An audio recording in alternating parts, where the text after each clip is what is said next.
Oi pessoal, vamos falar do conjunto dos números naturais nessa semana.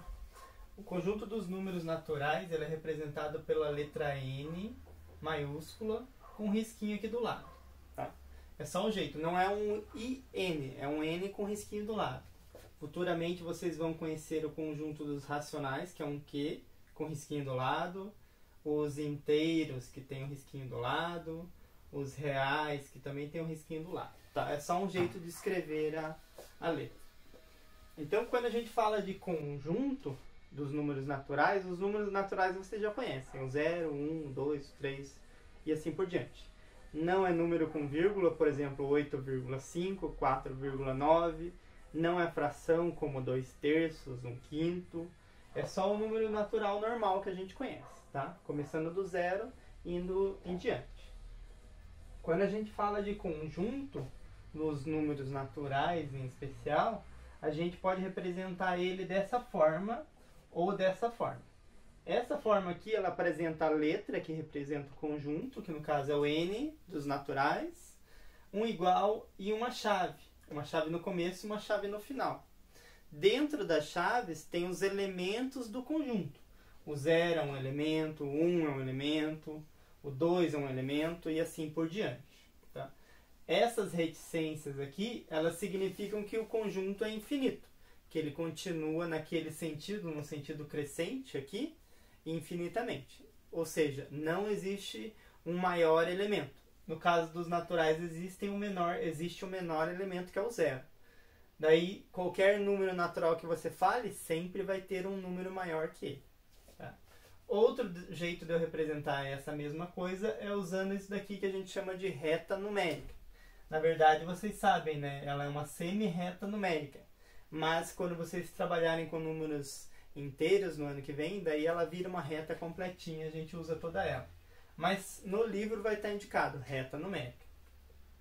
A reta numérica ela é dividida igualmente, ou seja, por mais que aqui não tenha um 2, você sabe que aqui é um 2, porque ela vai 0, 1, 3, 4, ela está indo de 1 em 1. Então significa que aqui tem que ter o 2. Tá? A função da reticência na reta numérica é essa flechinha. A flechinha numa reta ela indica que continua infinitamente. Tá? Assim como no conjunto dos naturais, que continua infinitamente. Todo número natural ele tem um sucessor. O que é o sucessor? É aquele que vem depois. Então, para você saber qual que vem depois, é só somar 1. Por exemplo, o sucessor do 3 é 3 mais 1, que é 4. O sucessor do 1000 é 1001. O sucessor do 500, 501. Tá? E quase todo número natural tem um antecessor.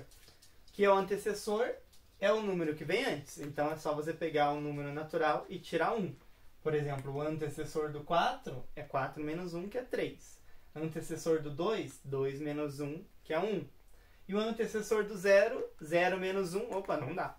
Tá? Então, o 0 é o único que não tem antecessor. As palavras sucessor e antecessor, elas podem também ser trocadas por outras. O sucessor pode ser o sucessivo ou o consecutivo. Então, qual é o número consecutivo ao 3? É o 4. Qual é o número que sucede o 2? É o 3. O antecessor é o antecedente e o que precede. Tá? Qual que é o número que precede o 4? É o 3. Que antecede o 2 é o 1 e assim por diante. Tá? Já que estamos falando de conjuntos, vamos falar de outros conjuntos aqui. Eu vou escrever o conjunto dos pares, que eu vou representar pela letra P. Quem são os pares? São os números que terminam em 0, 2, 4, 6, 8. Daí vem o 10, o 12 e assim por diante. Tá? Então, são infinitos elementos pares. Quem seriam os ímpares? Vamos dizer que é um I de ímpar. Vai ser o 1, o 3, o 5, o 7, 9, 11 e assim por diante. Outro conjunto também, os múltiplos de 5. Eu vou colocar um M de múltiplo e colocar um 5 aqui para indicar. Quem são os múltiplos de 5? 5 vezes 0, que é 0. 5 vezes 1, que é 5. 5 vezes 2, que é 10. 15 e assim por diante. eu não preciso e nem consigo listar todos os múltiplos de 5 ou todos os ímpares. Eu recoloco uma reticências para dizer que continua. Tá? E a partir de alguns elementos a gente consegue identificar a regra. Então, por exemplo, eu poderia até parar aqui já no 6, no 4, aliás, porque já deu para identificar que está indo de 2 em 2. Eu poderia parar aqui no 5, que já deu para identificar que também está indo de 2 em 2, e começa no 1, e esse começa no 0. E os múltiplos de 5, a mesma lógica. Tá? Quando a gente fala de conjuntos, a gente vai trabalhar também com alguns símbolos especiais. Um desses símbolos é o pertence, que é esse ezinho desse jeito. Ele significa pertence. Um outro é um C meio esticadinho, que é está contido. E o outro é um C esticadinho para o outro lado, que é contém. Não precisa decorar esses 3 símbolos, mas é importante que vocês entendam como que eles funcionam. Por exemplo, se eu perguntar para vocês se o 2 pertence ao conjunto dos naturais, eu posso falar com essa frase, ou eu posso vir aqui e simplesmente escrever isso. Ó. Você tem que ler isso como 2 pertence ao conjunto dos naturais. Daí, se fosse uma pergunta, uma interrogação, né? Então, 2 pertence ao conjunto dos naturais? Pertence.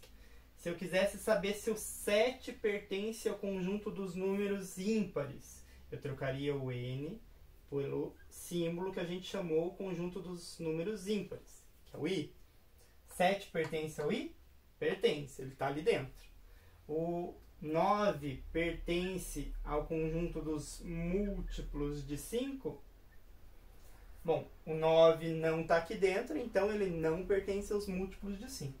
Tá? Então, não precisa decorar, porque a gente não vai utilizar exatamente os símbolos, mas a gente vai utilizar as palavras. Então, tem que entender isso. Quando a gente fala de pertence, a gente está falando dos elementos de um conjunto. Agora, se eu quiser perguntar assim, o conjunto dos pares, ele está aqui dentro do conjunto dos naturais? Se eu pegar todos os elementos do conjunto dos pares, eu vou encontrar todos eles aqui dentro? O 0 está lá, o 2 está lá, o 4 está lá, o 6, o 8, o 10, o 12? Sim, todos estão ali dentro. Então, para eu utilizar a linguagem correta para perguntar isso, eu colocaria o P de pares, está contido dentro dos naturais. O símbolo de contido ou contém, ele serve para a gente perguntar de conjunto para conjunto. O símbolo de pertence, ele serve para a gente perguntar de um elemento que está dentro de um conjunto. Tá? É essa a diferença que tem aí. Então, o conjunto dos pares está contido dos naturais? Sim, ele está lá dentro. Outro jeito que eu poderia perguntar, o conjunto dos pares contém o conjunto dos naturais? Daí a pergunta foi mudada ao contrário. O que eu perguntei aqui foi se os naturais estão contidos dentro dos pares. Então, todos os números naturais estão aqui dentro dos pares? O 0 está, o 2 está, o 4 está. Mas e o 1? E o 3? E os outros infinitos números ímpares que tem aqui dentro? Eles estão dentro dos pares? Não estão. Tá? Então, isso daqui não é verdade. Não contém os naturais. Os pares estão contidos dentro dos naturais.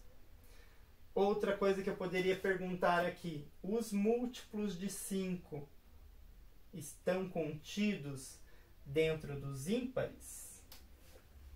Olha para os múltiplos de 5. Quem que está lá dentro dos ímpares? O 0 está lá dentro? Não. Então já não está contido. Não precisa nem olhar para o resto.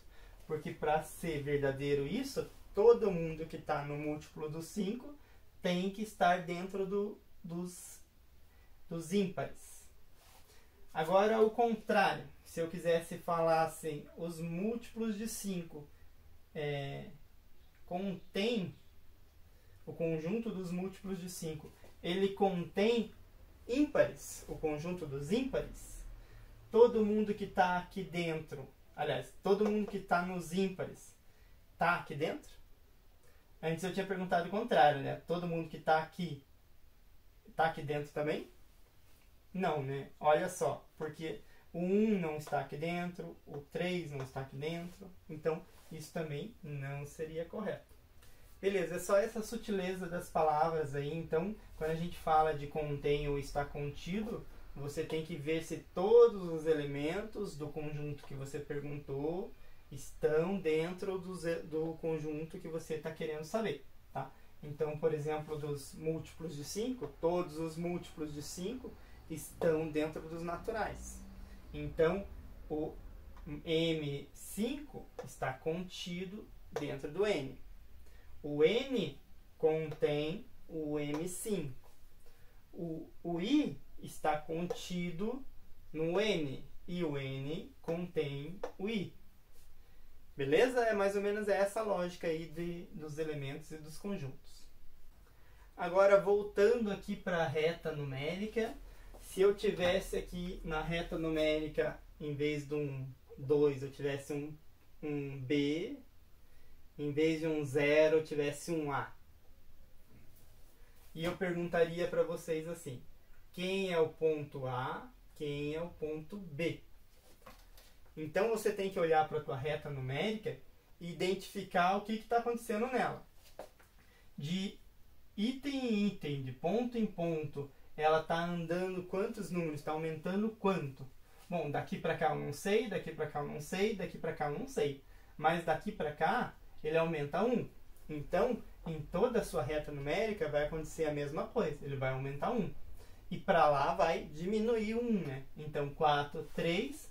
O B seria o 2. O 1 está aqui. E o A seria o 0. Tá?